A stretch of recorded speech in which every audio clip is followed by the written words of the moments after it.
ভারতে ওমিক্রনে আক্রান্ত ৫ জন। দিল্লিতে ওমিক্রনে আক্রান্ত হয়েছেন একজন তানজানিয়া থেকে ফেরত সেই যাত্রী। বিস্তারিত জানাবে সেই বিষয় নিয়ে আমাদের সঙ্গে রয়েছেন আমাদের প্রতিনিধি রাজীব। রাজীব, কি জানা যাচ্ছে?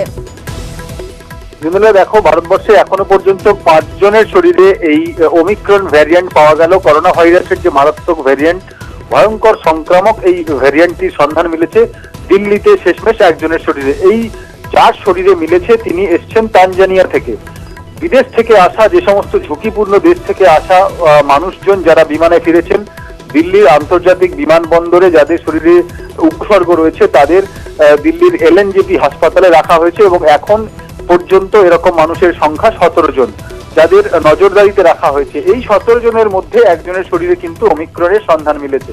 অর্থাৎ আমরা জানি যে কর্ণাটকে ২ জন, গুজরাটে একজন, মহারাষ্ট্রে একজন, তারপর দিল্লিতে একজন। দেশের রাজধানীতে পৌঁছে গেল এবং ১৭ জন সন্দেহজনক, তারা ১৬ জন, বাকি ১৬ জন রয়েছেন সেই হাসপাতালে এবং তাদের রিপোর্ট আজ এবং আগামীকালের মধ্যে ২-১ দিনের মধ্যে চলে আসবে এবং স্পষ্ট হবে।